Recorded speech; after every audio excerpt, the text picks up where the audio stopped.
Tu sais ce que c'est, Tatakae? Ouais, Ça vient d'un animé où, en gros, ils sont face à des titans et ils doivent lutter contre. Et c'est désespérant parce que les titans sont énormes, ils les mangent et tout. Ouais. Et les personnages, pour se motiver, ils disent Tatakae, ce qui veut dire un peu en japonais, sans combat, pas de victoire. Et nous, quand on regarde à chaque fois... Tatakae. C'est ça, ouais. Et quand... Yes, je me l'approprie. Voilà.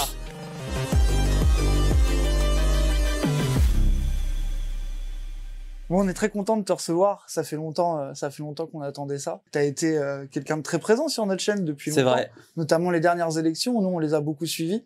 On a beaucoup suivi ton parcours et même après. Beaucoup de gens qui t'aiment bien, d'autres qui t'aiment un peu moins. Mais globalement, ça t'aime bien. Mais voilà, ça t'as l'habitude de toute façon. On a l'habitude de te défendre un peu. Ouais. Surtout par rapport aux médias. Là. Ah ouais, là, on a du boulot, c'est clair. Mais ça va, avec les jeunes, c'est plus facile. Ouais. Ouais. On partage des points de départ de la réflexion. Moi, je me sens plus proche de la génération qui doute du futur que de celle à laquelle j'appartiens, qui est souvent pleine de certitude, d'angoisse, de peur. Donc, même quand je suis pas d'accord avec mes plus jeunes camarades ou qu'on s'accroche un peu, il y a quand même un fondamental commun. Et d'abord, il y a l'idée même d'insoumission. Les gens nous ont pas vu arriver avec ça. Aujourd'hui, c'est passé dans le vocabulaire commun. On dit un insoumis, une insoumise, comme hier on pouvait dire un communiste. Socialiste a toujours été plus flou comme Ouais, j'ai été socialiste, hein, mais c'était plus flou, c'était moins identitaire. Communiste, on comprenait. Il y avait un sens très carré. Une singularité. Ouais, et un temps, c'était républicain. Bon, républicain, c'était révolutionnaire. Hein. C'était pas le machin, là, l'eau tiède qu'ils ont fait. Aujourd'hui, républicain, le mot a été tellement dévoyé. Socialiste, je pense que le mot républicain... Ils ont réussi à encore plus le dévoyer qu'il l'était à la base. C'est clair. Et puis, il y a eu le passage du printemps républicain aussi, qui a pris ce nom-là. Ouais, et ça a été c'est des moments qui sont... Il faut savoir, pour des gens comme moi, dominer une forme de douleur permanente devant les mots abîmés, les mots salis, les mots utilisés n'importe comment. Parce que j'ai vécu dans une époque qui était très exigeante sur ce sujet. J'ai été dans la situation du gars qui apprend, qui essaye de bien faire, qui veut que les autres, les plus vieux, te disent « c'est bien, bon ».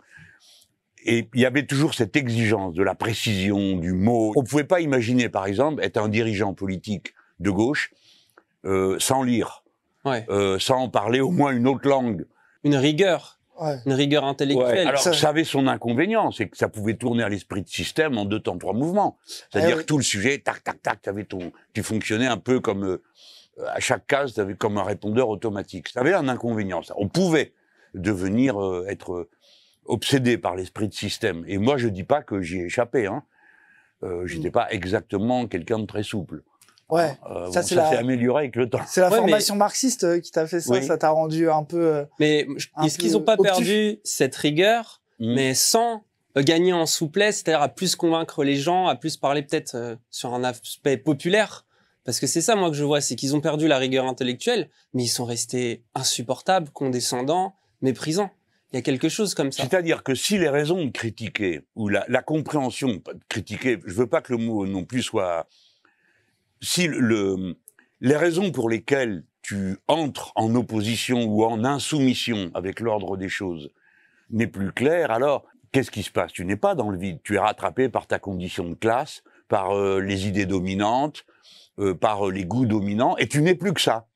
Et la politique qui était un combat, un engagement, je pense qu'on va en parler, au sens le plus radicalement philosophique du terme, est devenue une activité, alors une profession, et puis à la fin, rien. Une sorte d'agitation personnelle permanente de gens qui récitent des éléments de langage. Et quand... il faut faire attention parce que souvent, moi j'ai mis du temps à comprendre ça, une partie des gens que je trouvais ineptes croient réellement ce qu'ils racontent. Par exemple, quand on parle de politique avec des journalistes, pendant longtemps, d'abord, je les ai pris au sérieux, ce qui est une erreur terrible. Non, mais je crois réellement, tu vois, que ce qu'ils disaient, c'était... Alors, je les jugeais d'après mes normes. Je me disais, il se fout de moi, celui-là, quand même, c'est pas possible, il sait bien que... Non, il sait pas que. Il pense que la politique, c'est un choc de communication. T'as celui qui a les bons mots d'ordre, celui qui a les... Alors, on me dit, mais... c'est pas un problème pour vous d'être clivant, et je vois bien que les bras leur tombent quand je leur dis, attendez, c'est pas un problème, c'est ma solution. Bah oui. Alors on parle pas la même langue, hein. Et il faut faire attention dans le dialogue à pas ignorer dans quel registre fonctionne celui qui te parle. Hein, bon, ça, c'est des pensées qui m'animent en ce moment parce que tu peux pas non plus passer ton temps à dire tout est moche, tout est nul. Bon, voilà, quoi. Oui, Aussi essayer de comprendre de quoi on parle, quoi. Qui parle de quel point de vue. Et ça, sur le côté clivant, justement, nous, il y a des gens.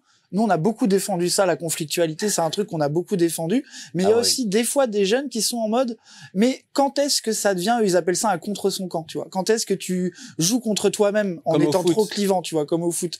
Et des fois, ils se disent, ouais, est-ce que Mélenchon, il aurait pas dû avoir une stratégie de respectabilité? Est-ce qu'il aurait pas dû être un peu plus gentil à tel moment, à tel endroit, etc. Et nous, on a toujours été dans un truc de, non, c'est toujours ce qu'il faut faire à un moment donné, c'est du rapport de force, et faut y aller, faut rentrer dedans. Et toi, personnellement, t'en as jamais eu marre de t'engueuler avec les journalistes, t'en as jamais eu marre d'avoir Est-ce que t'as voulu être respectable des fois? T'as eu envie, un peu? Bah, il y a eu des moments où j'ai été obligé de l'être, parce que c'était ma situation, et ceux à qui je m'adressais n'auraient pas admis que je me comporte autrement. Quand on parle de respectabilité, moi, j'ai jamais eu le sentiment de ne pas être respectable. D'accord, commençons par ça. Alors après que des gens considèrent que ça ne l'est pas, bon, oui, leurs mœurs, les codes dominants, bon, oui, ils peuvent considérer que quelqu'un comme moi, c'est insupportable. Bon, je m'en fous, moi, de ça, ça m'apporte pas. Quand j'ai dû être ce qu'on appelle respectable, c'est une manière d'être soi-même qui respecte les autres. Par exemple, la première fois que j'ai été élu, j'étais fier comme pas, tout seul, parce que j'étais conseiller général. Donc c'est une élection personnelle, hein. Enfin, je veux dire personnelle, uninominale, gna gna gna. Enfin bon, on met ta tête sur les affiches, les gens votent, il y a ton nom sur le bulletin de vote. Donc c'était moi. La tentation pour un élu est souvent de croire que c'est sa personne qui est préférée. Et alors, je me suis amené, j'avais à l'époque, je sais pas pourquoi, j'ai toujours eu des goûts extravagants pour les fringues, et j'avais une espèce de costard en jean. Ah ouais, d'accord. Ah ouais. Oh, après, nous, sur les looks bizarres, on va pas juger. Oh, ça va, on a été sobre aujourd'hui. Aujourd'hui, ça va. Ah ouais, vous avez mis quand même, c'est super classe. Hein. Petit col et tout, quand même. Ouais, ouais. Et alors, j'arrive comme ça, avec ma médaille de conseiller général, parce que j'étais quand même bien jeune, pour qu'on dise que type, il a un machin tricolore, etc. Et un de mes potes est venu, m'a dit, mais tu peux pas t'habiller comme ça. Je lui dis, ah bon, pourquoi? Il me dit, mais tu nous respectes pas. Ah ouais. À l'époque, hein, je dis pas aujourd'hui, tout le monde s'en foutrait, mais... Et donc, et après ensuite, quand j'ai été ministre, par exemple, bon, moi j'aime, comme bonhomme, j'aime bien la rigolade, beaucoup l'humour, surtout l'autodérision, bon, le truc qu'il faut pas faire en public. Hein? Ah. Bah, quand c'est quelque chose. Non, mais quand, tu vois, quand t'es une autorité, ouais, encore plus. Tu peux pas t'amener en te moquant de toi-même, parce que, alors là, c'est la fin des haricots, hein. D'autant que déjà, ils avaient tendance à considérer, comme j'étais un peu trop à gauche, que bon, tu vois. C'était déjà difficile pour eux. Ouais. Alors, tiens, par exemple, j'avais fait un truc, je faisais des réunions, c'était génial, parce que quand t'es ministre, tu convoques. D'accord, t'invites pas, tu convoques. Comme un prof, un CPE, t'étais un peu. Ah. Ouais, tu vois, donc, tu convoques. Alors, je convoquais, je sais pas moi, 500, 600 responsables dans un département ou dans 2 départements. Le ministre vient, je vous fais tous venir et je vais vous expliquer pourquoi l'enseignement professionnel, il y a rien au-dessus. J'étais ministre de ça et j'y croyais dur comme fer. J'y crois toujours d'ailleurs. Et je m'aperçois que des fois, les gens ils restaient assis quand j'entrais. Vous avez vu le film d'Abel Gans? Ça vous dit quelque chose, Abel Gans? Ouais, ça me dit un truc, je sais pas si j'ai vu ce... Tu vas voir. Après, t'es envahi par des images. Donc j'arrive et je vois tout le monde reste assis. Alors je me mets debout, au bout de l'estrade, et j'attends. Qui se mettent debout? Ouais. Ouais, t'étais un directeur, hein, comme à l'école. Au bout d'un moment, tout le monde, il y en avait qui se levaient, puis tout le monde se lève. Et puis, je voyais, en même temps, ils se moquaient un peu, puis tu veux pas être contre, hein, bon. Et je leur disais, ben, moi, je veux pour moi ce que je veux pour vous. Ça passait. Donc ça, c'est pour la respectabilité dont tu as parlé. Après, il y a un problème qui est de nature philosophique et politique. Le conflit est à la base de la pensée. Eh oui. Si on ne peut pas penser autrement qu'en décalage. Alors, là, le cerveau, il fonctionne comme ça. Il regarde, il identifie, il regarde s'il a en mémoire. Et en fonction de ça, alors, le cerveau produit le passé. Qu'est-ce que j'ai vécu? Il le produit. Il enregistre le présent et il produit le futur. Voilà, je vais faire ça. Ouais. Ni le passé, ni le présent, ni le futur n'ont d'existence en soi, n'existent qu'à travers la relation sociale des êtres humains avec leur environnement. Si tu acceptes le monde comme il est, tu ne le penses pas. Par exemple, ton corps, tu fais avec. Alors tu peux ne pas l'aimer ou l'aimer plus ou moins, mais tout ce dans quoi tu es englobé, tu ne peux pas le penser. Il faut t'arracher à ton présent pour le penser. Donc la conflictualité est le point de départ de la pensée, notamment surtout de la pensée politique. Mais regardez un petit gosse, au début, qu'est-ce qu'il fait le gosse? Il est conservateur, il est réac, parce que on lui apprend à partager les codes sociaux pour avoir à manger, pour avoir un petit câlin, Donc au début, quand tu commences ta vie, tu dois d'abord t'intégrer, donc tu acceptes tout. Et puis à un moment donné, le gamin, c'est le contraire. Tout d'un coup, c'est non tout le temps. Bon, quand t'es parent, tu t'arraches les cheveux, parce que quoi que ce soit, c'est non, la réponse. C'est le moment où l'individu, je, va apparaître. Et il va se construire. Pour moi, quand j'ai choisi le mot insoumis, pour nous décrire, moi, je savais ce que je faisais. Mes copains autour, on cherchait un mot qui nous positionne. Il fallait être un peu à cheval sur la philo, la popole. Et puis, tu vois, il fallait être... moi, j'ai aimé insoumis parce que l'idée, faut toujours dans la lutte nommer l'ennemi. Hein, pas de sous-entendu, pas de mots codés, qui tu affrontes. Et quand tu t'inssoumets, c'est que tu refuses l'ordre établi. Alors, tous les ordres établis. Aujourd'hui, l'insoumission, elle n'a pas de limite. Quand tu vois, vous en foutez parce que vous êtes dedans. Mais moi, je découvre des gens, par exemple, qui m'ont appris la liberté de genre. Ouais. Non, mais vous savez l'âge que j'ai, hein. Donc c'est pas une idée évidente pour un homme de ma génération. Même pour notre génération, on l'a découvert sur le tas. Et il y a plein de gens, encore, je pense, de notre âge, qui sont en train de se questionner, de se remettre en question. C'est peut-être encore plus évident pour la toute jeune génération. Ce qui est évident, c'est d'y réfléchir. Ouais, c'est ça, exactement. Pas d'avoir la réponse. Hein, exactement. Alors là, moi, à chaque fois, je parle avec quelqu'un qui accepte de discuter de la question avec moi. À chaque fois, je vois que c'est toujours un état de recherche. Mais c'est ça, moi, qui m'intéresse. Oui. Le bol que j'ai, c'est d'être entouré de gens jeunes, au boulot et dans tout ce que je fais. Donc, je peux pas échapper aux interpellations, ou alors, ça y est, je décide d'aller vivre ailleurs et me cacher dans un coin. Ouais. Et donc, c'est en parlant, et puis alors, c'est mes potes. En Argentine, ils votent une loi sur la liberté du genre. Au début, les bras tontons, tu dis, vraiment, vous croyez? Mais je me méfie de ce genre de réaction. Parce que je me rappelle, en 82, vous étiez pas né, en 82, quand on a décidé de décriminaliser l'homosexualité. Ouais. Incroyable, hein, c'est très récent. Ouais. Il y avait plein de monde qui disait, attends, on n'a pas autre chose à faire, là, c'est ça le plus important. Que tous les préjugés étaient tellement dominants que plein de gens ne comprenaient même pas de quoi on parlait. Et honnêtement, moi, j'ai dû comprendre. D'abord, je savais pas que c'est criminel, à l'époque, hein. Alors, quand même, bref. Après, tu tâtonnes, t'arrives à comprendre plein de choses.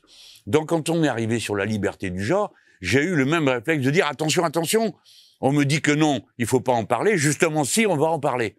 Et j'ai essayé de comprendre. Je pense que beaucoup de gens ont fait comme moi, le même parcours. Et évidemment, quand tu y réfléchis, c'est la forme suprême de l'humanisme.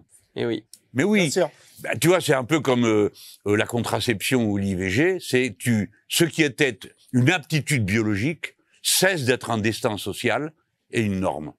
De même, là. Mais après, attention, parce que tu peux aussi tomber, tout à l'heure je parlais de ça dans l'éloge, tu peux tomber dans, tu changes de genre parce que tu veux accéder à une autre essence, l'essence masculine. Oui. Les gars, vous nous ramenez par la fenêtre. Une définition essentielle. Donc, c'est un sujet qui fait beaucoup penser et qui aide à devenir plus humain, pas au sens de plus tolérant, au sens de plus conscient de la réalité de ce que peut être un être humain en matière de liberté.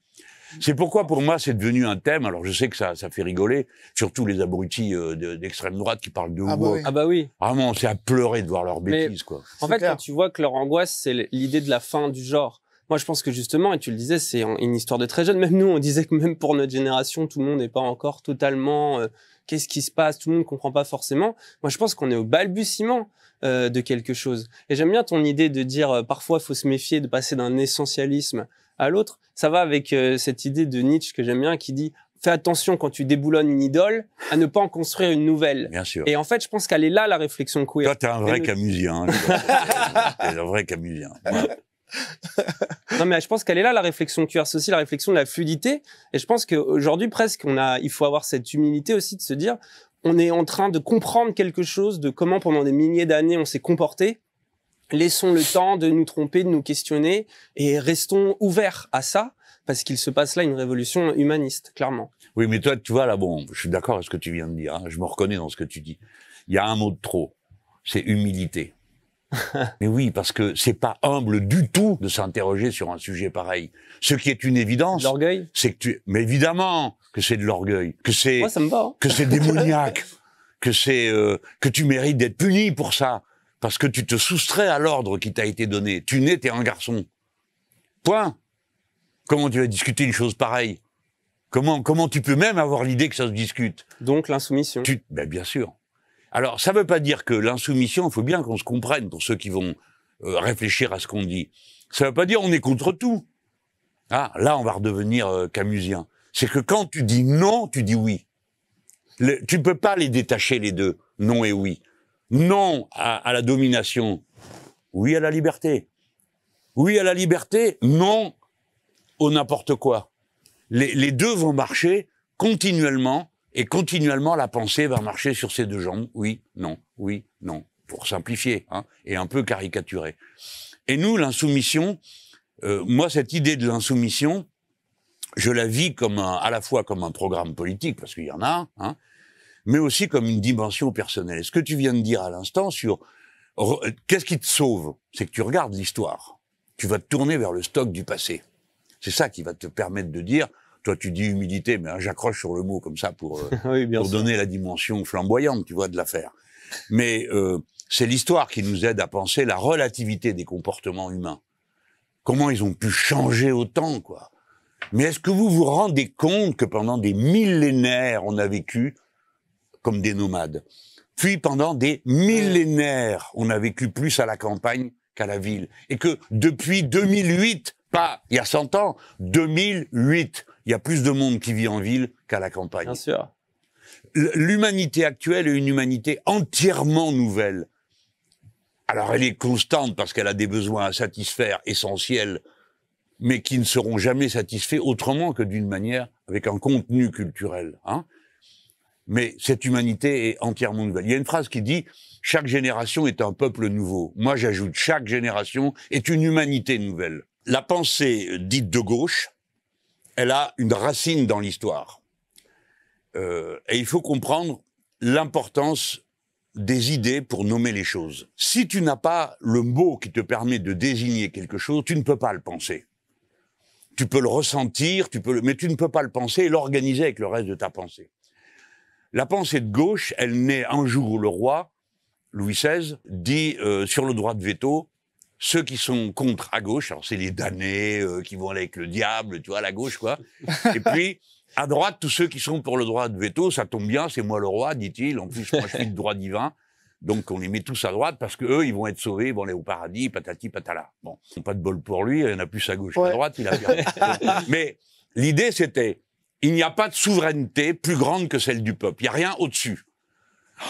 Alors, c'est magnifique, mais en même temps, c'est le vide. On va être souverain, mais comment on va faire, d'après quelles normes, etc. Donc, tu peux pas penser la gauche en faisant abstraction de la pensée philosophique sur l'être humain, la raison, qu'est-ce qui doit conduire ton action. Alors, la racine dans l'histoire, c'est l'humanisme. L'humanisme, aujourd'hui, c'est un mot qui inquiète les gens un peu, qui a même une mauvaise réputation un peu, tu vois. Qui est même récupéré. Encore une fois, tu parlais des mots qui sont salis en permanence. Voilà. Quand on voit certains discours, justement, qui vont présenter, nous, on est les humanistes, nous, on dit quelque chose, et justement, parfois pour s'opposer à la France insoumise, mais aussi pour s'opposer aux Noirs, aux Arabes, aux LGBT, à toutes ces dérives qui vont qualifier. En fait, tu sens qu'ils sont, nous, on reste, on incarne ces valeurs-là, c'est nous les philosophes des Lumières, et c'est un peu les jeunes, les woke, comme ils disent, qui veulent tout déconstruire. Mais les trois quarts sont des ignorants, des brutes. Parce que l'humanisme, ils le confondent avec amour de l'être humain, ou humanitaire. Des fois, c'est encore ridicule au point de... Ça n'a rien à voir. L'humanisme, c'est une pensée qu'on situe à peu près. Alors, on prend le 15e siècle, le 16e, on s'engueule parce que les Italiens n'ont pas les mêmes numéros que nous. D'accord? Mais en gros, il fallait bien trouver une date et on dit 1487. un livre de Pic de la Mirandole, qui est un manifeste qui s'appelle « De la dignité de l'être humain ».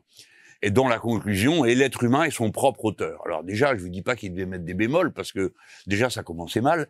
Comment son propre auteur? Mais non, pas du tout, c'est une créature, c'est Dieu qui l'a. Bon, alors, évidemment, les premiers humanistes, très vite, c'est bon, l'homme est un animal comme les autres. Quoi? Un animal comme les autres? Vous savez bien que le livre dit que l'homme est à l'image de Dieu. Vous voulez dire qu'une vache est à l'image de Dieu? Ça a tout de suite dégénéré. Hein. Et les premières accusations, c'était pas vous êtes des athées, l'idée ne se venait même pas à l'esprit. C'était mais ce que vous racontez là est insupportable. Mais l'humanisme, qu'est-ce qu'il dit? Que l'être humain est son propre auteur. Il se crée par sa culture, par ce qu'il apprend, par les débats, bref. Ça change complètement avec l'idée d'un destin qui serait préétabli ou d'une tâche qu'il aurait, pardon, je veux choquer personne, hein, tout en parlant, d'une tâche qui s'imposerait à lui, par exemple, gagner son salut. Ce serait une obligation.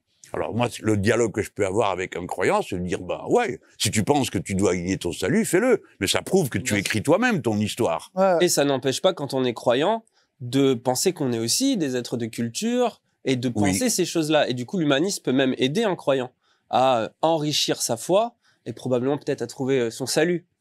Ah bah je crois à ça, mais je le crois depuis 20 ans. Avant, moi je suis passé par les étapes que beaucoup ont connues.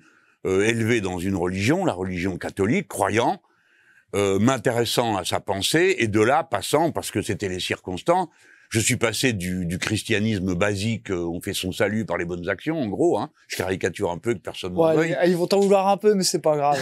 Non, et puis je suis passé de ça à une vision plus ample. J'ai découvert le philosophe Teilhard de Chardin, qui lui rétablit l'histoire. C'est-à-dire, il y a une histoire de la création et elle n'est pas finie. Alors on passe par différentes étapes, le minéral, le végétal, l'animal, puis la conscience. Et la conscience, en s'affinant, en s'éduquant, nous amène vers Dieu. C'est en gros, je résume là aussi, Teilhard de Chardin, qui a joué un grand rôle dans mon évolution. C'est-à-dire tout d'un coup, tu fais entrer l'histoire dans ta pensée. Il y a le temps. Le temps était un sujet de méditation pour moi. Mais alors, passer de ça au marxisme, ça a été facile. Parce qu'au bout d'un moment, tu te dis, bon, ok, on a compris, on s'avance. Mais le marxisme, ce qu'il apporte, c'est l'histoire à une dynamique interne qui procède des antagonismes sociaux, de la lutte de classe, pour la répartition de la richesse. Et voilà comment avance l'histoire. Et alors, on commence...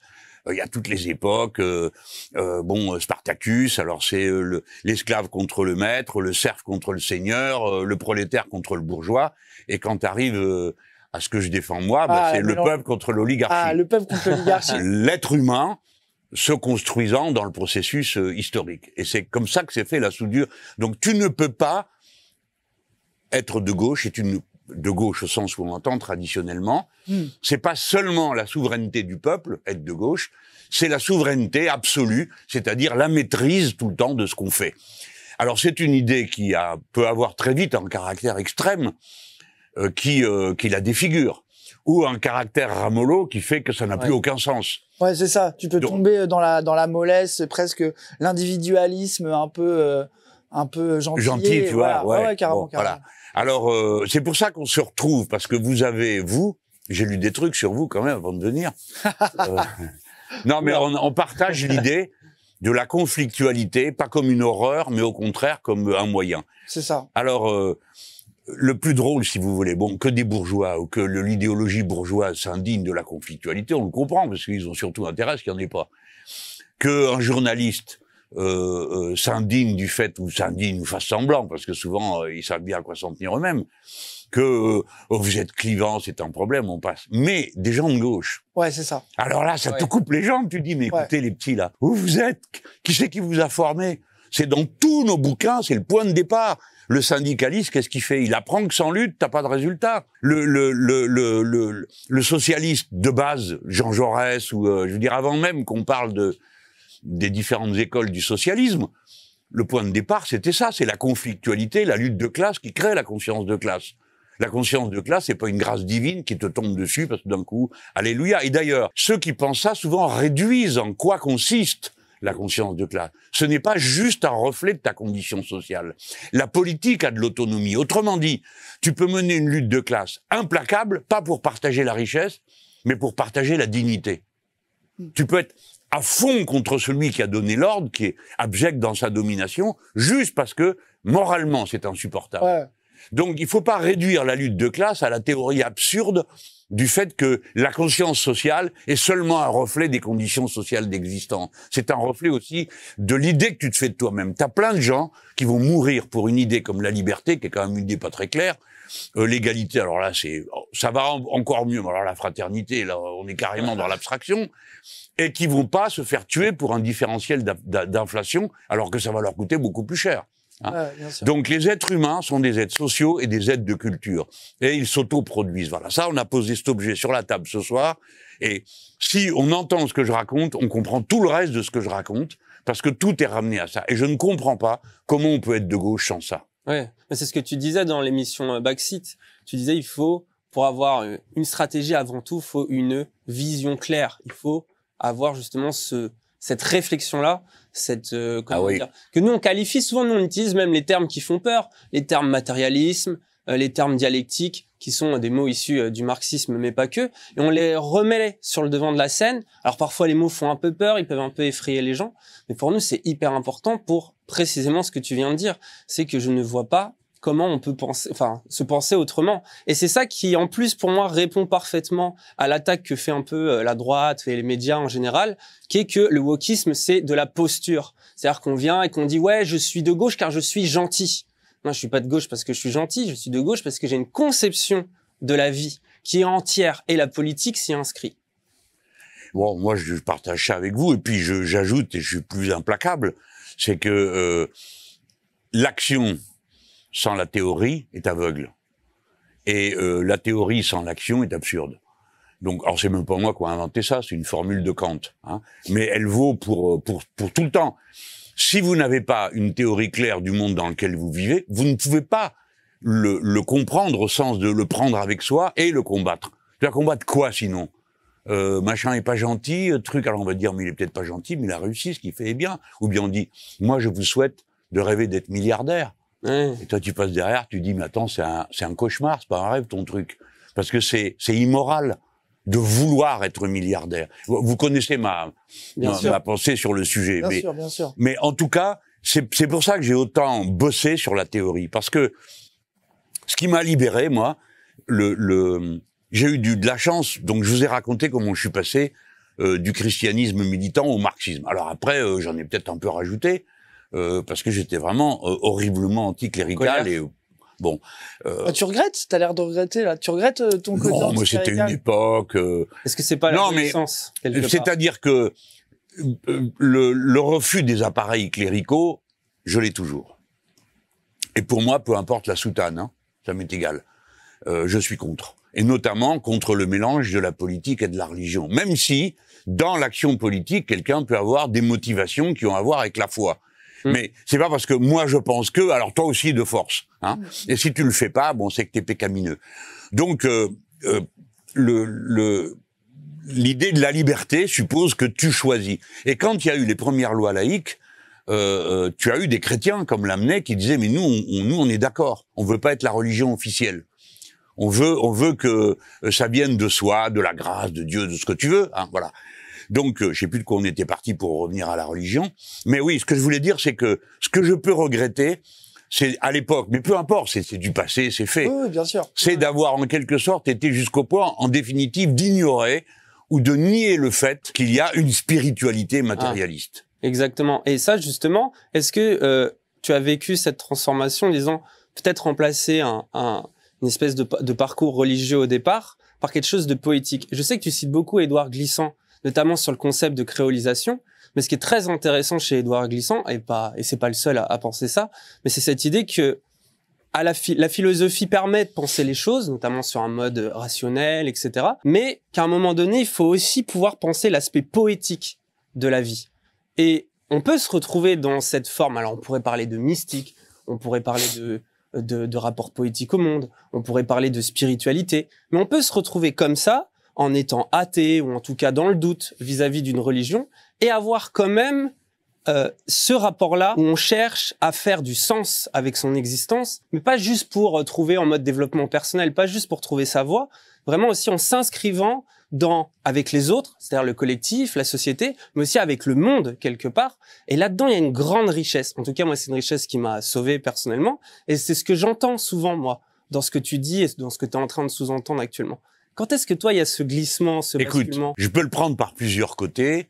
Mais je vais le prendre par le côté le plus difficile à entendre pour quelqu'un de ma famille politique. Qu'est-ce que j'ai de semblable avec un croyant qui croit, mais un croyant. Je dis pas un récitant, hein, un croyant. Qu'est-ce qu'on a en commun? On est des êtres humains, tout ça, etc. Mais dans ce truc précis, lui, il a la foi, et moi, je suis un matérialiste. Alors on dit, je crois que tout le monde, ceux qui nous écoutent, ont compris que le matérialisme n'est pas l'amour des biens matériels, hein, oui. Mais c'est une méthode philosophique. Qu'est-ce qu'on a en commun? Eh bien, lui ressent quelque chose qu'il va nommer avec le mot foi, qu'il va nommer avec le mot Dieu, et moi, je ressens quelque chose que je nomme le monde, l'univers, c'est-à-dire le sentiment d'être uni à la plus petite parcelle de l'univers. Alors, quand je dis ça, j'emprunte mes mots à un auteur de science-fiction qui s'appelle Ray Bradbury. Et Ray Bradbury met ça dans une de ses introductions, il dit, moi, ce que j'ai ressenti, c'est que je suis concerné par la plus petite poussière de l'univers. J'ai aimé qu'il m'ait donné ces mots en le lisant, parce que ça m'a aidé à mettre des mots pour désigner ce que je ressentais. Et je pourrais dire la même chose, le Che Guevara, par exemple, que je critique sur bien des sujets, mais lui, il dit, par exemple, je ne me sentirai jamais libre tant qu'il y aura une personne opprimée. Une. Je connais des gens qui ne se sentiront jamais heureux tant qu'un seul animal sera maltraité. Bien sûr que tu peux l'être, mais dès que tu vas aller à ta conscience, à ta pensée, tu vas ressentir la douleur de cette situation. Et donc, la spiritualité telle que je l'entends, matérialiste, c'est ce sentiment d'appartenir à un tout. Alors ça, c'est première case. Deuxième case, c'est lui. Oula, qu'est-ce que j'ai... Oh là là, qu'est-ce que t'as fait? C'est quoi ton blaze? Oula, Caligula, c'est ça? Ça y est. Alors, quoi? Non, mais moi, je suis heureux. Moi, en fait, je vois mon ami camusien rencontrer un autre camusien que j'adore, donc je suis très heureux, moi. Bon, Caligula, donc c'est pour ceux qui veulent le savoir, c'est un des premiers empereurs, parce que je dis empereur avec des guillemets, tu vois, parce que ça n'a pas le même sens aujourd'hui qu'à l'époque. C'est le troisième, alors. César, Auguste, Tibère, Caligula, Claude, Néron, Othon, Galba. Bon. Ah ouais, tu les connais dans l'ordre. Ouais. Ah ouais. J'ai appris le truc. Ah ouais. Non, mais je connais le truc technique pour me rappeler. Je vous dirai pas lequel c'est. En tout cas, Caligula, c'est le quatrième. Et la valeur historique de ce qui se raconte à ce sujet est voisine de 0, parce que comme toujours, c'est les journalistes de l'époque qui racontaient. Les journalistes de l'époque, c'est déjà des vendus. Ils écrivent pour les patriciens. Bon, les patriciens étaient horrifiés par ce Caligula, et donc ils l'ont traîné dans la boue, comme Néron et comme les autres leaders, on va dire populistes de l'époque. Et donc Caligula, alors lui, il a vraiment une réputation épouvantable. On dit qu'il a fait nommer son cheval consul. Bon, c'est pas vrai, mais peu importe. Sa sœur était sa maîtresse, donc il a vraiment tout pour plaire. T'as bien choisi ton pseudo, toi, dis donc. Non, mais tu vas voir, ce qui est intéressant, lui, il l'a choisi à cause d'Albert Camus. Oui, bien sûr, ouais. Bon. Donc, dans Camus, on te présente Caligula comme le type qui allait au bout d'une forme de liberté absurde. Mais comme le monde est absurde, Caligula, il fait bien ce qu'il veut, il fait n'importe quoi. Il viole toutes les règles, toutes les lois, il en tire une jouissance personnelle, il a le sentiment d'exister. Rappelez-vous ce que j'ai dit il y a un instant, tu t'arraches à. Donc comme il fait n'importe quoi et qu'il met en cause tous les codes, eh ben, il se sent grand, libre et fort et divin, puisque comme les dieux, il ne connaît aucune limite. Sauf que, quand tu ne connais aucune limite, tu te sépareras du reste de l'humanité. Et si tu t'en sépares, tu n'es plus libre, parce que tu es seul. Et quand tu es seul, tu es forcément victime, emprisonné dans ta solitude. Autrement dit, la liberté ne pourra jamais se déployer pleinement autrement qu'avec les autres. Et donc, alors c'est pour ça qu'il a choisi Caligula, je suis sûr, c'est ça? Oui, c'était exactement pour la pièce de théâtre de Camus, et cette conclusion-là. Et il y avait cette idée aussi à travers YouTube de vouloir m'en sortir. Ce qui est intéressant, et aujourd'hui si on est aux Zawa Show, c'est que c'est aussi un truc dont je me suis rendu compte, c'est que même en réussissant, imaginons sur YouTube, la fameuse réussite libérale du devenir gagner de l'argent en faisant des OPSP. J'ai pas trouvé ça si intéressant que ça, et j'ai ressenti aussi ce truc-là, de me dire mais en fait c'est absurde. Je m'en sors, mais mes potes sont encore à l'usine, mes potes galèrent encore, ceci, cela. Et du coup, il y a eu très vite cette idée de dire ok, j'ai quand même envie de faire des choses créatives et de parler de choses qui me passionnent, mais il va falloir le faire avec les autres et de me tourner vers le collectif. Donc, la leçon de Caligula, qui était un pseudo choisi parce que j'étais un petit camusien, c'est aussi quelque chose qui s'est imprimé en moi. Bah ouais, hein. On partage ça parce que c'est la leçon philosophique essentielle. L'absurde. Plus tu réfléchis, plus tu t'instruis, plus tu comprends pourquoi le monde est vide de sens. Et tu peux même pas te dire le sens a une réalité. Parce que l'univers... Après, moi, le problème de vous, les camusiens, c'est qu'après, il y en a plein que ça empêche d'agir. C'est qu'ils sont en mode, voilà, c'est vide. Mais moi, je suis pas que camusien. Voilà, je picore partout, je m'en fous. Mais c'est ce qu'il faut faire. Et d'ailleurs, l'existentialisme, dont Camus rejetait, mais en vrai, on peut le ranger avec, mais l'existentialisme part de Kierkegaard, qui est très précisément quelqu'un qui a conceptualisé aussi beaucoup la foi, alors avec l'angoisse, mais qui parlait déjà là de ce rapport-là à Dieu, et qui a commencé aussi à développer tout le vocabulaire autour justement de la sensation de l'existence, de l'angoisse, du néant, etc., qui a mené derrière justement peut-être un Sartre, quelque chose comme ça. Parce que moi, je trouve que Camus, c'est bien, mais ça peut manquer un peu d'épices un bout d'un moment. Alors moi, je suis arrivé à ça. Et on avait dit qu'on commençait pas par la philo, tant pis pour nous. Tant pis pour lui. Donc moi, je suis arrivé... c'est pas grave, mais moi, je trouverai on parle à politique à un moment, tranquille. Attends, donc, j'avance, et puis, quand je fais le dernier bouquin, j'ai pas envie de vous mentir. J'ai pas envie de dire des choses comme ça, Yaka, Faucon, en avant, bon. J'analyse la réalité sociale de mon époque et tout, mais je trouve que ça tourne vraiment mal. Oh. Et ça me ramène au sentiment de l'absurde. Et alors, à ce moment-là, normalement, toi, tu ressors ton petit bouquin, le mythe de Sisyphe. Alors, pour ceux qui ne le connaissent pas, Sisyphe a été condamné par les dieux, par Jupiter en personne, parce qu'il faut dire qu'il avait bien chargé son dossier. Et donc, il est condamné à rouler une pierre. Alors, la pierre, il la remonte en haut de la côte, puis quand il arrive en haut, il redescend, il la remonte. Et Camus raconte, il est là, tu pousses la pierre et tu t'appuies, t'as ton corps contre le rocher. Je sais pas pourquoi, moi je le vois tout ça dans le noir. Tu vois, dans une nuit avec la lune qui éclaire. J'en parlais avec un pote, il me dit, ah, pas du tout, c'est un truc en plein jour. Bon, déjà, tu vois, l'imagerie philosophique, et puis au bout d'un moment, je me dis, attends, mais moi, non. Je peux pas dire, pousser mon rocher, puis recommencer sans fin. C'est ça l'idéal que je vous propose. Je propose pas d'idéal, je propose une action motivé par des raisons d'agir. Et la conclusion ultime à laquelle je suis arrivé est que je n'étais pas camusien, mais quichotiste. C'est-à-dire que tu as bah oui, mais c'est un peu, tu vas être dans l'homme révolté, tu vois. C'est toi qui vas introduire et créer le sens. Mais quel sens? À l'existence, au futur, à ce que je vais faire. Celui que ta raison va te permettre de discerner comme étant un sens que tu peux partager. L'action politique, tu peux la partager pour changer le monde comme il est. T'es pas sûr que tu vas réussir, mais tu peux changer le monde. Et si tu ne le fais pas, tu abandonnes ta condition humaine. C'est là qu'on revient à Caligula. Oui. Parce que tu fais quoi si tu laisses tomber? Tu fais quoi? Raconte-nous, dis-nous un peu. Qu'est-ce que tu fais? Rien. Et alors, est-ce que tu te rends compte que tout ce que tu vas poser est absurde? Tout le monde va mourir. Tout le monde, sans exception. Dès lors, tout ce que tu auras entrepris s'arrêtera. Les choses ne peuvent t'habiter, donner, j'ai presque envie de dire, une occupation à ta vie que parce que tu introduis du sens. Donc, écoute-moi bien, garçon ou fille, c'est l'engagement qui va te sauver de la nullité, de l'absurde. C'est quoi ton tatouage, là? C'est un rat. Oh, le rat, les cafards et les êtres humains, il y en a partout. Bah, exactement. C'est ça que tu veux dire? Oh, non, ce que je veux dire, c'est que c'est un rat qui fume une cigarette. Du coup, c'est un peu moi à une époque où je fumais trop de cigarettes et où j'étais un peu un rat, quoi. Voilà. Du coup, je l'ai mis dans la peau pour plus l'être après. Bon, en fait, je me tatoue des trucs que j'étais pour ne plus les être après. Ah ouais, là, t'as vu, c'est... Ça lui a pas plu? Ah, moi, je suis heureux. Je voulais poser une moi, j'y question sur comprends les rien au tatouage. C'est pour ça que je pose la question. Mais à chaque, j'étais tout souvent, les tatouages, ça te plaît pas, toi? Non, j'ai pas dit que ça me plaît pas. Je comprends pas. Je comprends pas pourquoi tu mets ça sur le bras. Voilà tout. C'est pas que, je dis même pas que c'est moche ni quoi que ce soit. Je comprends pas le truc.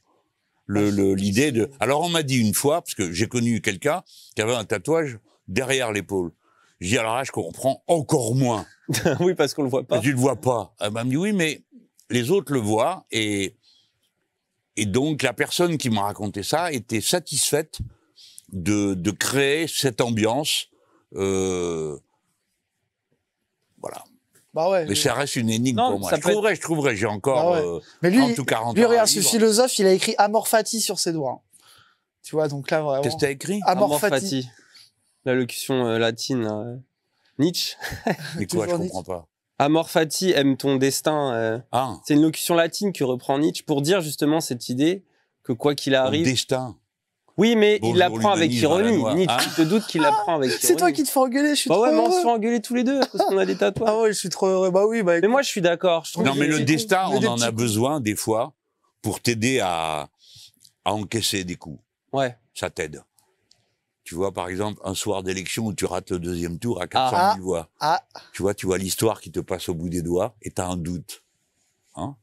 Alors là, tu dis, bon, Mektoub. Ouais. Hein? Tu vois d'où je viens, moi. Je suis un maghrébin européen.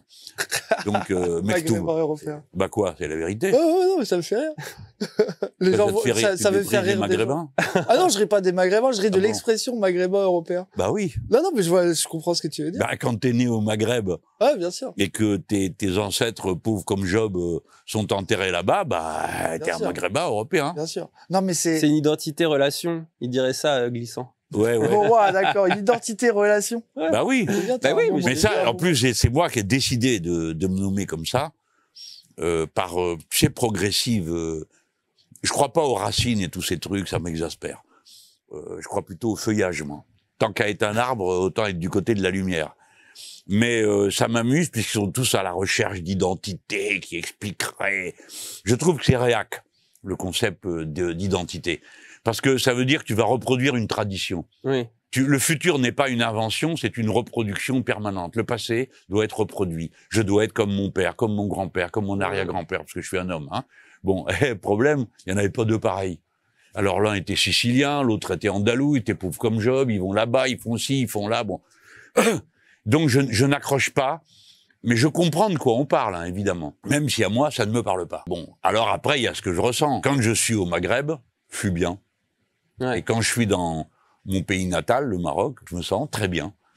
Après, bon, si je vais là où j'ai été élu, dans le Grand Sud-Ouest, je les aime bien. J'aime bien être avec eux. Alors bref, tu vois, je pars de l'idée que c'est bien de s'identifier à un endroit, puis après j'en aime tellement que bon, ça a plus de sens, quoi.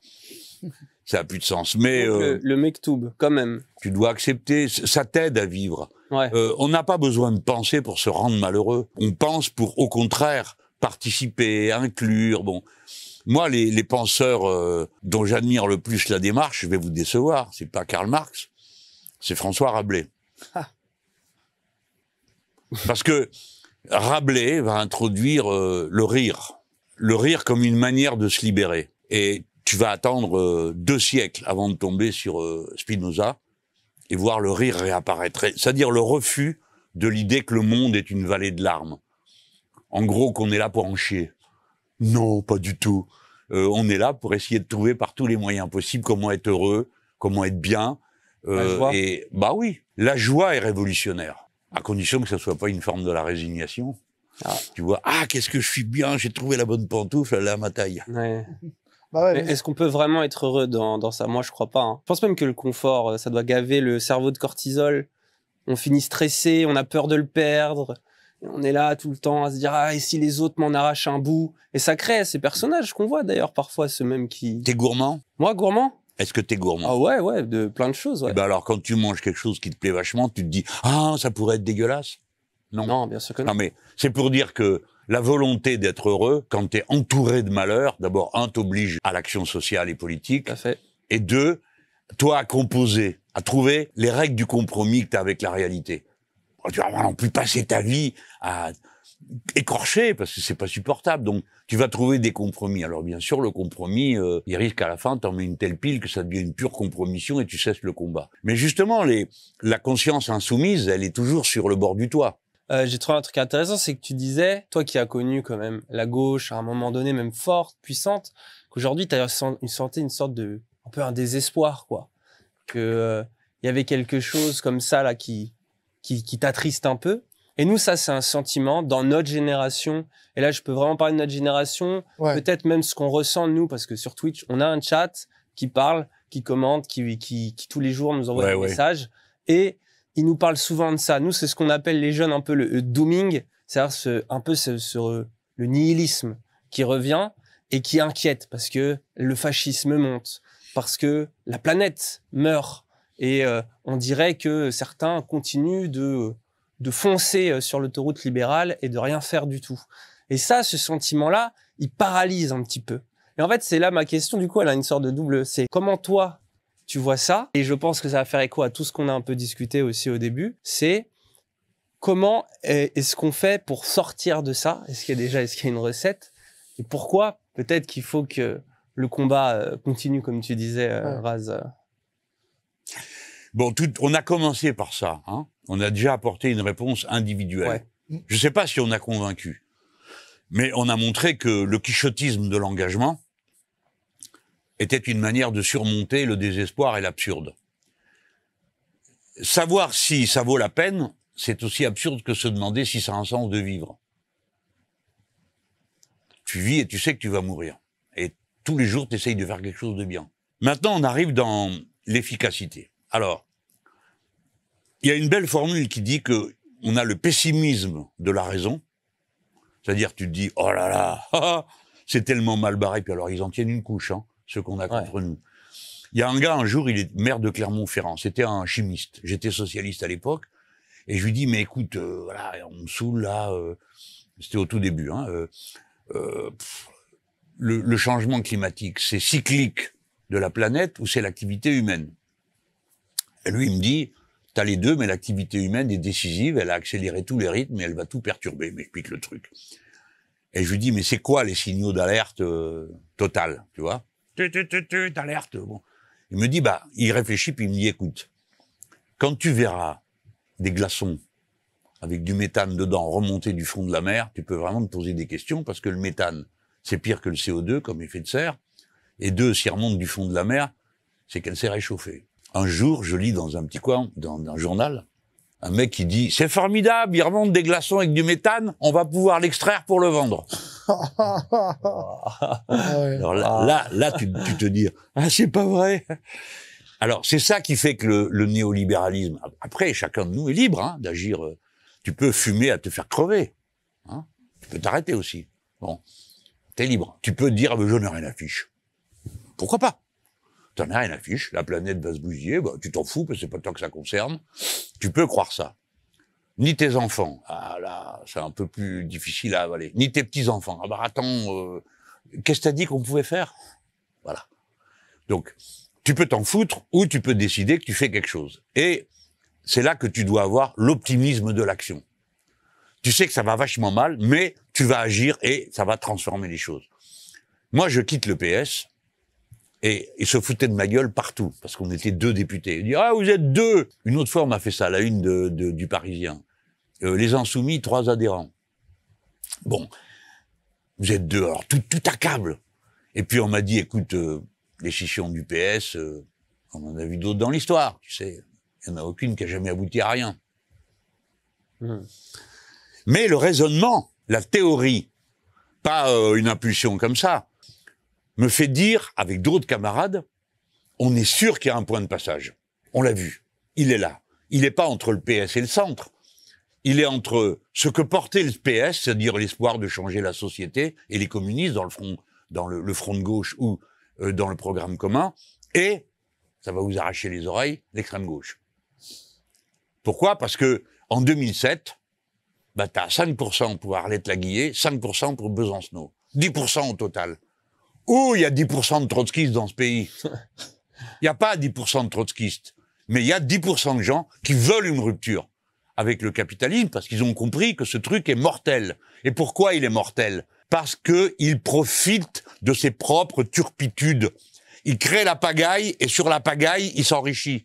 Si tu as un système où quand t'as fichu la pagaille, bah, tu sais plus quoi faire, t'as plus rien pour faire du profit, tu t'arrêtes. Mais ils s'arrêtent pas parce que tout leur sert. Il y a plus d'abeilles, très bien, on vend des drones. Et puis attention, messieurs, dames, les petits drones qu'on vous vend, 1, ils travaillent la nuit, pas les abeilles. 2, ils coûtent moins cher à entretenir que des ruches et un type qui est dedans. 3, ils posent le pollen tellement bien que les récoltes sont plus abondantes. Qu'est-ce que vous avez contre le fait d'utiliser les drones? Rien du tout. Qu'est-ce que vous me racontez? Les abeilles, vous êtes rétrograde, archaïque. C'est quoi, des insectes? En plus, ça pique. Voilà, tu vois, le système va profiter de cette turpitude. Donc, l'optimisme de l'action suppose la théorie et l'intelligence des situations. Tu dis, on va passer par là. Ouais. Alors, on va passer par là. On va prendre le pouvoir dans un grand pays, la 6e ou la 7e puissance du monde, la France. Et on va y appliquer une politique de rupture. Maîtrisée, pas n'importe quoi, yaka, faucon, on va faire le socialisme en 48 heures. Elle est là, la réponse au désespoir. Dans le fait... Mais il n'y a pas de réponse au désespoir. Si tu veux te désespérer, va te désespérer. Mais s'il te plaît, un peu plus loin. Oui. Parce que moi, j'ai envie de faire des choses et je veux pas que tu me démoralises. C'est ça qu'il faut dire à nos potes. Et sinon, la vie vaut la peine d'être vécue. Vous savez pourquoi? Parce que le monde est beau. Parce que si tu te mets à un cap et que tu vois le soleil se coucher dans la mer, là, il y a pas longtemps, j'y étais au cap Spartel, c'est la pointe de l'Afrique à Tanger, qui est ma ville natale. Alors, il y a une merveille qui surgit. Alors, tu l'abandonnes, cette beauté. Après, il y a le goût de vivre. Regarde comme tes enfants sont beaux. Regarde un animal, un oiseau. Le monde est beau. Alors, ça vaut la peine de faire quelque chose. Je vais pas en dire plus. Après, tu fais ce que tu veux, bonhomme. Tu veux rien foutre, fais rien. Fais légumes. Hein? Va. Non, le désespoir ne nous mène nulle part.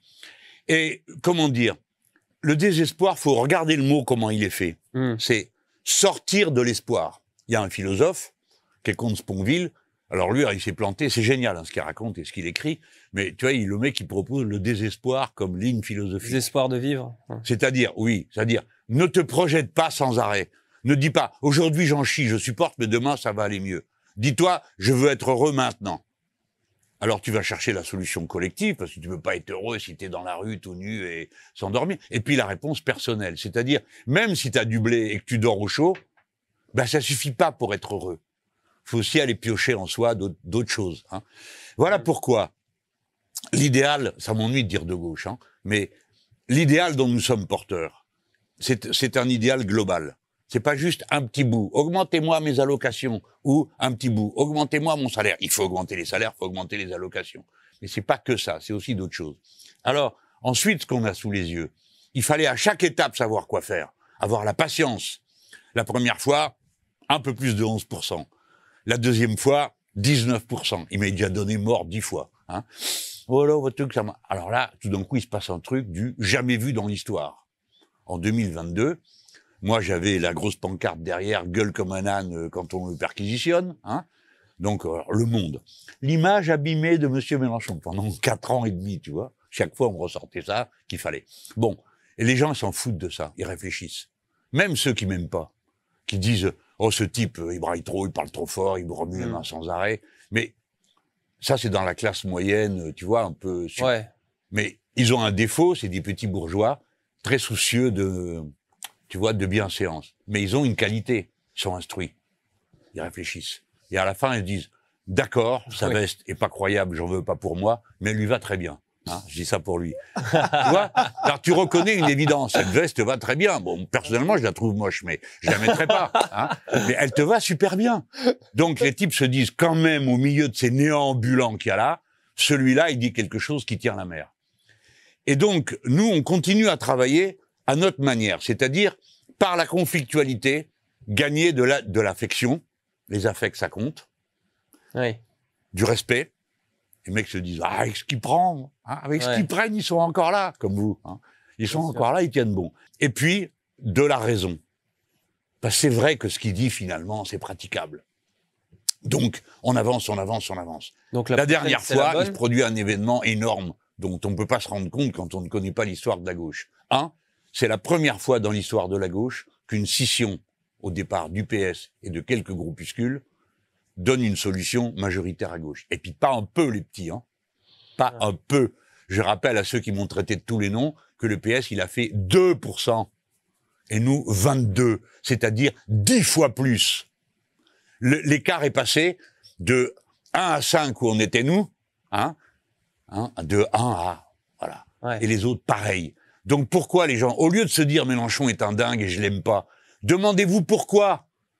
Je n'invente pas la radicalité. Je l'exprime, elle est dans la société. Vous n'avez pas compris que tout le monde en a plein le dos de votre histoire. Le néolibéralisme, tout ça, là. Bon, bref. Nous sommes à ce moment-là de l'histoire. Et il faut avoir l'optimisme de l'action. Premier élément, on passe devant. Sans précédent. Il n'y a que Mediapart qui a eu un article pour dire c'est la première fois qu'on voit ça dans l'histoire. Deuxième, sans précédent. Candidature commune. Dès le premier tour, dans toutes les circonscriptions de France et de Navarre. S'il n'y avait pas eu les dissidents PS et quelques dissidents par-ci par-là, 1% de voix de plus et on avait la majorité absolue. Alors, à chaque fois, je dis la même chose. Je l'ai fait la fois d'avant, je l'ai fait cette fois-là. J'ai dit, on jette la rancune à la rivière. Je ne veux pas passer mon temps à dire « Et toi, c'est parce que tu as maintenu ta candidature jusqu'au bout qu'on n'est pas arrivé au deuxième tour. » Je me dis, les gens, ils le savent, ils l'ont compris, ils vont réfléchir. Je ne vais pas passer mon temps à semer de la zizanie. Je vais passer mon temps à dire « On va y arriver, on va y arriver. On va passer par ci, on va passer par là, on va mettre ci, on va faire ça. » Voilà. C'est la manière d'avoir l'énergie, là je vais faire du Comsponville, du désespoir. Je ne repousse pas le futur et l'avenir. Je ne viens pas avec une patte de lapin et un fer à cheval. Je viens avec de l'action, de la raison, de la pensée, de la tactique, de la stratégie. C'est ça, faire mieux? C'est toujours faire mieux? Non, mais c'est vous qui allez le faire. Moi, je sais que j'ai fait une série de choses, je suis assez content, j'ai bien bossé, et je continue. Tu vois, bon, je tiens tête à tout le monde. Bon, et puis alors ça donne du courage, parce qu'il dit, ah, le vieux, il tient bon, alors moi aussi. Bon, voilà, bon, ça se passe comme... C'est ça la vie de tous les jours. Ça, c'est ce que les gens nous disent tous les jours, les jeunes, hein. En fait, je pense qu'il y a des jeunes, ils ont l'impression qu'ils ont peur de l'après-toi. De l'après le vieux, tu ouais, dire, tu parles en ce moment, là. C'est ça, non, mais. Il parle pour lui, je sais pas. C'est ça, pour moi, ouais, c'est ça. Même ouais. politiquement, tu vois, les prochaines élections, notamment, quoi. Comment on fait sans lui, ça les terrifie. Mais vous allez trouver, moi, je sais ce que je vais faire. Attends, je suis pas parti, hein. D'accord. Nous reste. Et puis, bon, je pense que j'ai une chance raisonnable d'arriver à 100 ans. 110, ça m'irait, tu vois. Il paraît que la limite, c'est 120. Donc déjà, ça va désespérer tous mes adversaires, se dire, ce type, en plus, a l'intention de nous emmerder encore pendant 30 ans. Ça me fait marrer. Mais c'est pour dire, non, je suis plein d'enthousiasme, d'optimisme, de volonté d'action, mais je suis un homme concret. Je passe par des choses concrètes. Je vais pas dire, écoutez, j'y suis, et si j'y suis plus, démerdez-vous. Non, faites mieux. Alors, je vous aide. J'ai essayé de mettre noir sur blanc une pensée méthodique. Bien sûr qu'il faut critiquer, compléter, arranger, etc. On a mis au point un mouvement. Bompard est un chef génial. D'accord? Voilà, je vous le dis comme je le pense. C'est un type qui bosse, comme vous n'avez pas idée, nuit et jour. Bon, c'est une tronche déjà, vous savez tous qu'il est docteur en maths. C'est un gars qui a une gouaille pas possible. Bon. Et les autres aussi, tous, je pourrais les citer un par un. Donc, les affaires sont bien tenues. On va y arriver. On va y arriver. Je suis sûr de ça. Mais comme vous êtes des Français, vous êtes à la tête d'une grande puissance. Ne croyez pas ceux qui vous disent qu'on n'est rien du tout, etc. C'est pas vrai tout ça. Ensuite, nous parlons une langue commune avec 29 nations. Nous avons une langue commune. Ça veut dire que notre langue est un espace de créolisation pour des centaines de millions d'êtres humains. Alors nous, on va évidemment beaucoup prendre à l'Afrique, parce que c'est là qu'il y a le plus de monde, et c'est là que ça parle le plus la langue commune. Non, franchement, il y a plein de choses dans la vie qui sont magnifiques. Ceux qui veulent désespérer, vous avez le droit. Mais ceux qui veulent pas espérer, mais agir, vous avez d'excellentes moyens de le faire. Et vous ferez mieux, je suis absolument certain de ça. Et il n'y a pas d'acte vain. Collez-vous bien ça dans le crâne, vous qui m'écoutez. Rien ne sert jamais à rien, c'est pas vrai. Tout produit quelque chose. Mais Tatakae, quoi. Voilà. C'est ça? C'est ça, bravo. C'est ça qu'il faut dire. C'est exactement ça. Exactement. J'ai envie de finir avec la phrase de Camus qu'il avait dit dans son discours de Stockholm en recevant son prix Nobel. Alors Camus, c'est un autre contexte, mais c'est un siècle aussi incertain que le nôtre, parce que c'est 2 guerres mondiales, une guerre froide, et il disait chaque génération, sans doute, se croit vouée à refaire le monde. Mais la nôtre a une tâche peut-être plus grande encore, elle est d'empêcher que le monde se défasse. Je trouve qu'elle a cette actualité-là, et que on peut, en tout cas, moi j'ai fait ça. C'est plus vrai aujourd'hui qu'à son époque. Ah, encore c'est vrai. plus. C'est ça, c'est ça. Mais moi, en tout cas, là où elle me marque, cette phrase, c'est que c'est ça, je me dis, on n'a plus le choix, Et je vais plutôt utiliser ce désespoir que je peux avoir, comme tout le monde, comme un moteur. Et avec tout ce qu'on a dit dans cette discussion, j'espère que ça incitera... Allez, moi, je te propose du Louise Michel pour terminer. Oh. Je ne sais pas où se fera la lutte finale entre le vieux monde et le nouveau. Mais je sais que j'y serai. Magnifique. Voilà. Ça vous plaît? Merci. Magnifique. Parfait. Bravo. Bah, merci beaucoup. Merci les gens.